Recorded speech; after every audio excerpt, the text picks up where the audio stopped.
They used to hold all the information for the births, marriages and deaths of everyone in the UK. They do some very nice exhibitions in there now, an open air cinema in the summer and even an ice skating rink in the colder months. Might be worth checking it out while you're in. Now believe it or not, this next boat on the left, the black and white one just there, once was the royal family's royal barge 50 years ago. It's now under maintenance, as you can see, and they're hoping to reopen it as a bar and restaurant this summer. Stay to the left, and that very large white ship you see, the HQS Wellington, used to be part of the New Zealand Navy. It's now been donated to the Honourable Company of Master Mariners. To join this club, you've got to be a captain at sea for 25 years, making it a very exclusive livery hall for retired sea captains. Very hard to join. Now I know for a fact you're not going to believe this next one, understandably, but London has some of the world's best and premier beaches. Look there to the right, the South Bank Riviera. Beautiful sandy beaches, blue waters, blue skies. What more could you possibly want? This is where we used to believe the fresh water and the seawater used to meet. We now know that's not true. It meets a lot further upriver behind us.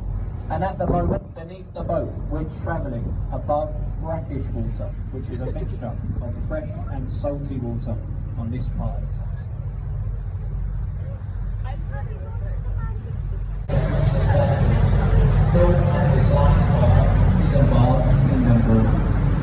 Unfortunately, the trains got too heavy for this old bridge. They had to sadly take it down over the years. Quite a few years later, they replaced it.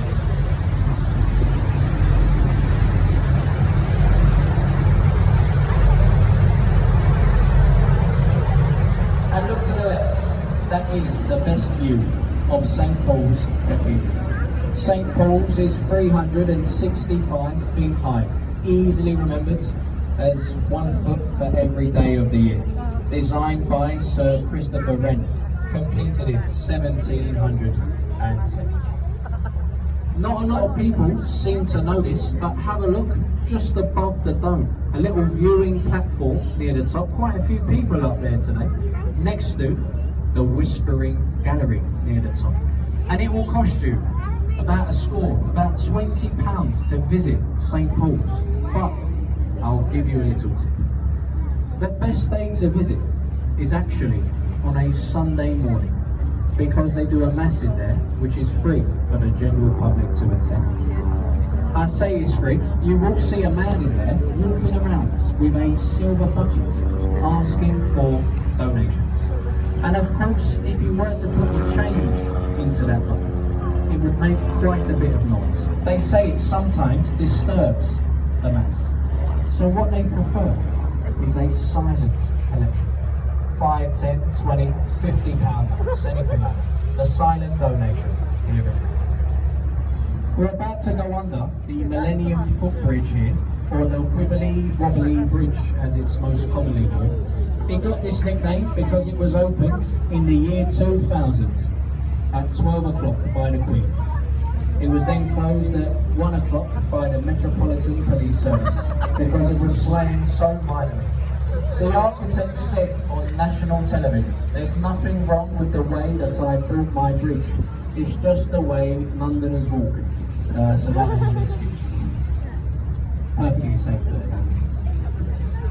to the right, that white building with the brown thatched roof, the replica of Shakespeare's Globe Theatre.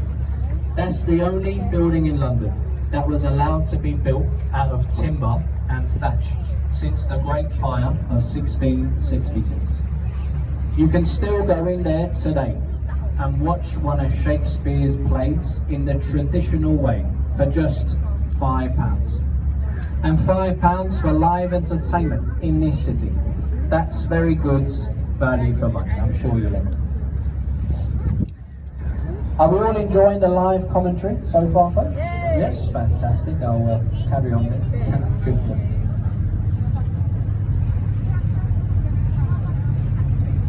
The next bridge is the Southwark Road Bridge.